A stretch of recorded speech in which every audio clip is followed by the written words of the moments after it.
34, 2 years post-divorce, living in a decent 2-bedroom downtown with my son Scott. Raised him to question everything, to see people as equals, to understand that relationships are about genuine connection, not societal checkboxes. Always been upfront with him about how the world works. Age appropriately, of course. Taught him that some families have 2 moms, some have 2 dads, some have 1 parent, some have grandparents raising kids. Explained divorce to him as, sometimes people grow in different directions and that's okay. He seemed to get it, nodded solemnly, asked if he did something wrong. Broke my heart, but we worked through it. His dad and I co-parent decently enough, every other weekend and Wednesdays. Anyway, after the divorce I made a decision. Wasn't going to fall into the trap of desperately seeking another husband like I was incomplete without one. My mother did that, married 3 times, each one supposedly the one. Watched her shrink herself, adjust her opinions, pretend to like golf and fishing and whatever hobby the current husband had. Told myself I'd be different. I'd date honestly, openly, without pretending these were auditions for lifetime partnership. Meet someone, enjoy their company, see where it goes, move on when it stops working. No forcing something that isn't there just because society says a woman my age should be settling down again. Started seeing Daniel about 6 months after the divorce was final. Met him at a work thing, he was opposing counsel. We grabbed drinks after a settlement conference. Nice enough guy, worked in tax law, had this laugh that was genuinely infectious. Saw him for maybe 5 weeks, brought him by the apartment a few times. He'd play video games with Scott, seemed chill. But then he started doing this thing where he'd text me every hour asking what I was up to. Not in a sweet way, in a I need constant validation way. And he kept talking about his ex-wife in this bitter tone that made me realize he hadn't actually processed that divorce at all. So I ended it. Clean break, no hard feelings. Then there was Paul, met him at my gym. He lasted about 6 weeks. Ended because he kept pushing for me to meet his parents. Dude, we've been seeing each other for a month and a half. I'm not doing the parent meet cute. That's the kind of relationship escalator bullshit I was actively trying to avoid. After Paul came Scott, different Scott. I called him Mark to avoid confusion. He was around for 3 months actually, longest one. Worked in software, had interesting thoughts about AI ethics, good in bed. But he wanted me to come to his company retreat, meet his co-workers, integrate into his life. Started feeling like he was trying to wife me up without actually asking. So that ended too. Then James, then Robert, then this guy whose name I honestly can't remember because we only saw each other twice before I realized he was boring as heck. Currently seeing someone named Alex. Throughout all this, I've been honest with Scott. When he asks, "Is that your boyfriend?" I say, "Yes, we're dating." When he asks, "Do you love him?" I say, "I like spending time with him." Taught him that love is a big word and you shouldn't use it unless you mean it. Thought I was modeling healthy relationship behavior honestly, showing him that you can enjoy someone's company without pretending they're your soulmate. That women don't need to be partnered to be complete. That casual dating is a valid choice. So it's a random Tuesday evening, I just got home from the office around 7. Scott is finishing homework at the kitchen table. I'm unpacking Thai takeout because forget cooking tonight. Alex is supposed to come over around 8, probably spend the night. Scott has met him twice now, once last week and once over the weekend. I'm plating pad thai when Scott looks up from his math worksheet. "Mom, why do you have a different boyfriend every month?"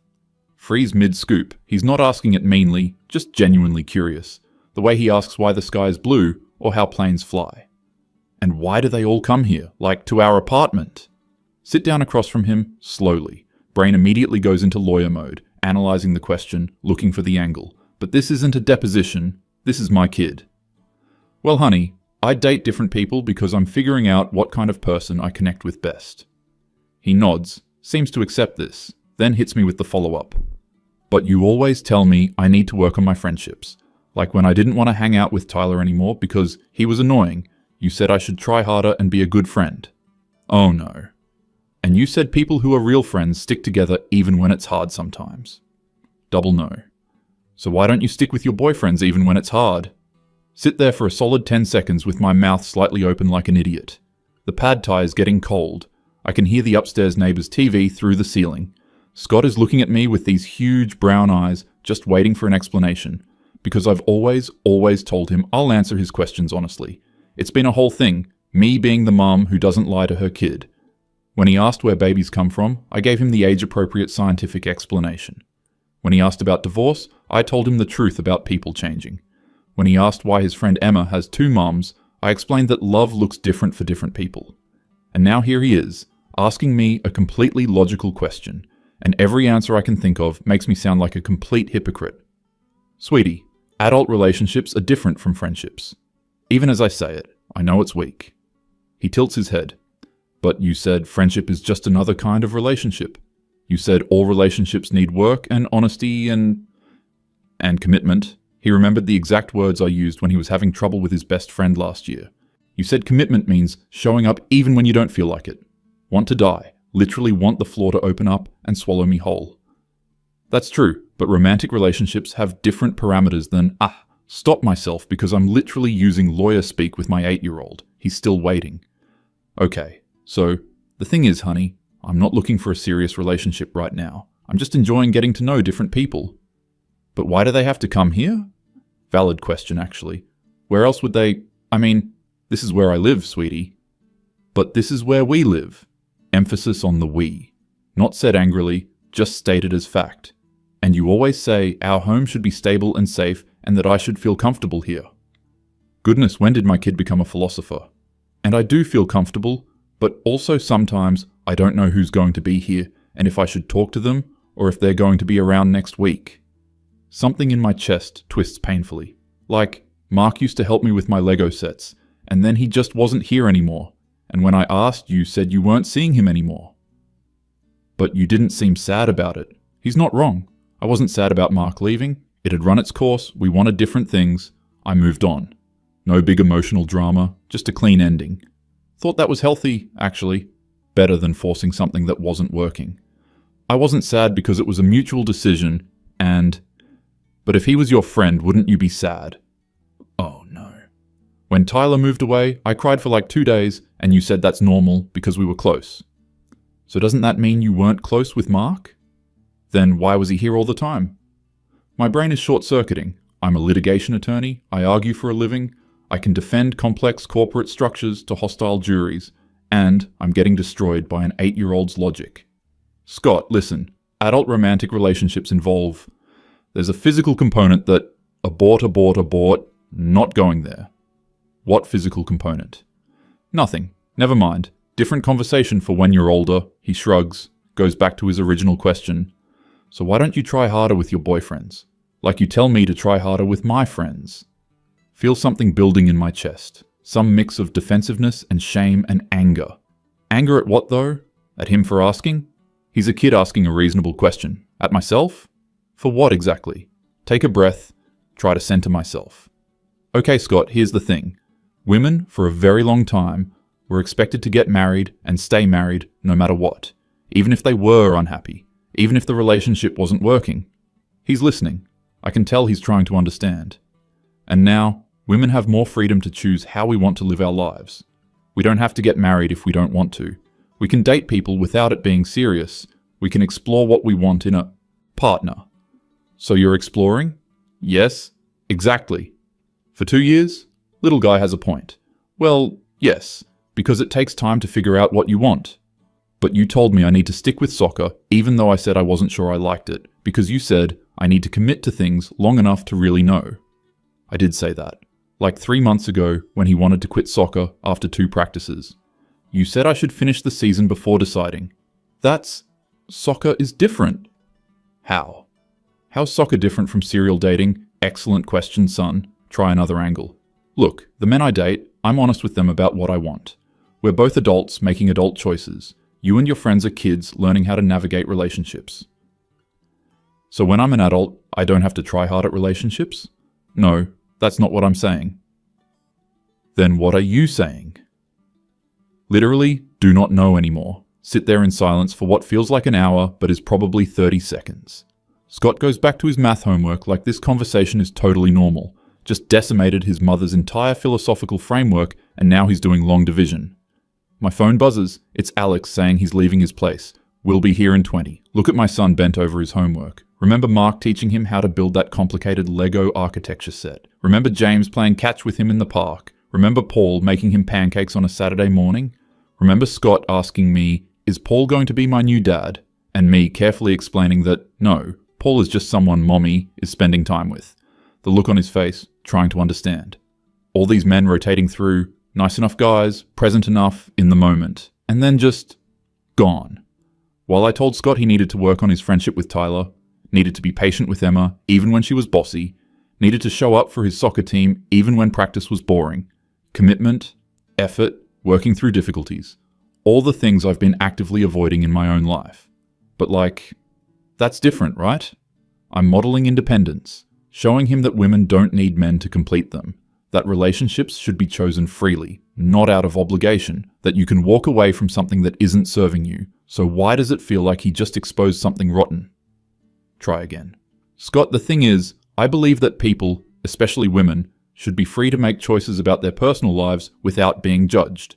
For a long time, women who dated multiple people were seen as bad, while men who did the same thing were seen as normal. He looks up. So you're dating lots of people because you want it to be normal? No, I'm dating lots of people because that's what I want to do, because I can, because I don't have to settle down if I don't want to. Do you not want to? Pause. Not right now, no. Why not? Because I like my freedom. I like not having to compromise or adjust my life for someone else. I like being able to make my own choices. But you compromise for me. Didn't expect that. You adjust your life for me all the time. You just said you wanted to work late tonight, but you came home because it's not Dad's day. He's right. I did say that. Half complaint, half explanation when I walked in. That's different. You're my son. So you compromise for people you're committed to? This kid. Yes. But you're not committed to your boyfriends? No. So they're not important enough to compromise for? It's not about importance. It's about the type of relationship. But if they're not important, why are they here all the time? Valid question, no good answer. Because the truth is what? They're important enough to sleep with, but not important enough to actually integrate into my life meaningfully. They're important enough to introduce to my son, but not important enough to work through difficulties with. They're important enough to occupy my time and attention and emotional energy, but not important enough to commit to. Feel my face getting hot. Scott, I think you're too young to fully understand the nuances of adult romantic relationships. The second it comes out of my mouth, I know I've messed up. His face does this thing, this shutting down thing. Okay. Goes back to his homework. That's it. Just okay. Which is somehow worse than if he'd argued, because I've always told him he's not too young to understand things. I've always explained, always been honest, always treated him like he could handle the truth.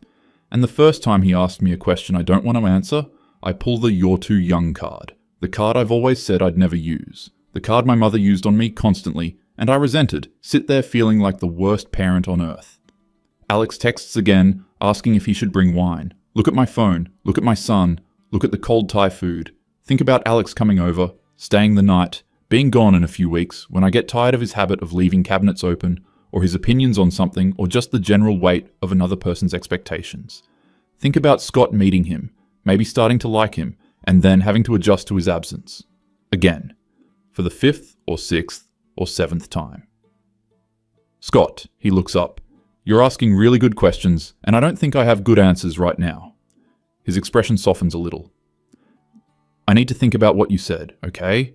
Because you're right that I tell you one thing about relationships and friendships, and I'm doing something different in my own life. Okay. I'm not saying you're right that it's the same thing, because adult relationships really are different, but I hear what you're saying about consistency. He nods. Can I finish my homework? Yeah, sweetie, of course. He goes back to long division. I pick up my phone and stare at Alex's text, try to figure out what I'm doing. Because, here's the thing. Nobody talks about. Feminist theory is great on paper. Sexual liberation is great in concept. Yes, women should be free to date casually without shame. Yes, we should reject relationship structures that don't serve us. Yes, we should prioritize our own needs and desires. But also, I'm not just a woman exercising my sexual freedom, I'm a mother. And those two identities are crashing into each other in my kitchen over pad thai. Because I can justify my choices all I want through a feminist lens. I can talk about rejecting patriarchal expectations and refusing to let my worth be defined by my relationship status. I can cite every article about how women don't need to be partnered to be whole. But Scott isn't asking about feminist theory. He's asking why his mother tells him to invest in relationships while actively refusing to invest in her own. And the honest answer, the one I don't want to admit even to myself? Investing in relationships is scary. It means being vulnerable. It means someone could hurt you. It means compromise and sacrifice and the possibility of failure. And I've already failed once, with his dad. Already went through the whole thing of merging lives and building something and having it fall apart. Already did the therapy and the lawyers and the dividing of assets and the custody schedule. So yeah, maybe I've been using sexual liberation as an excuse to avoid actual intimacy. Maybe I've been calling it feminism when really it's just fear. Maybe I've been so focused on not being like my mother, desperately seeking validation through marriage, that I've overcorrected into the opposite extreme. Maybe I'm expecting my 8-year-old to be braver than I am, telling him to work through difficulties in his friendships while I bail at the first sign of effort required, teaching him about commitment while demonstrating its opposite. The thing is, I believe in what I've told him about relationships. I do think commitment matters. I do think working through difficulties is important. I do think stability and consistency and showing up matters. I just haven't been applying it to my own life. Because I've been calling it freedom when maybe it's just avoidance. Calling it independence when maybe it's just isolation. Calling it sexual liberation when maybe it's just emotional unavailability. Text Alex back. Actually, can we rain check? Something came up with Scott, sorry. He responds with a thumbs up and a no worries. Which kind of proves my point, actually. Neither of us is that invested. If I cancelled on someone I actually cared about, I'd feel worse about it. If he actually cared about me, he'd ask if everything is okay. But this is casual, this is easy, this is low stakes. Which is what I wanted, right? Scott finishes his homework and starts packing up his backpack for tomorrow. Is Alex coming over? No, not tonight. Okay. He doesn't seem disappointed or relieved, just neutral. Which maybe says something about how normalized this has become. The rotation of men, the casual nature of it all. He's adapted to it because that's what kids do. But should he have to? Later that night, after he's in bed, I pour myself a glass of wine and sit on the couch. Think about my marriage, why it ended. His dad wasn't a bad person. I wasn't a bad person. We just wanted different things. He wanted traditional partnership, someone to be a team player in his vision of life. I wanted autonomy, independence, room to breathe. Felt suffocated by the expectations, the constant negotiation, the weight of someone else's needs. So we ended it, and I thought, great, now I'm free. Free to live according to my actual values. Free to date without the pressure of it leading somewhere. Free to be a whole person outside of a relationship, and I have been free. But Scott's questions are making me realize that freedom without purpose is just drift. Autonomy without connection is just loneliness. Independence without vulnerability is just a different kind of cage. Not saying I need to get married again. Not saying casual dating is wrong. But maybe I need to examine whether I'm actually living my values or just running from intimacy. Whether I'm modeling healthy independence for my son or just teaching him that people are disposable. Whether my feminism is liberating me or just giving me intellectual cover for emotional cowardice. The worst part is I genuinely don't know. Is it hypocrisy to tell your kid to invest in relationships while keeping your own at arm's length? Or is it just acknowledging that kids need different things than adults? Is it wrong to bring different partners around my son?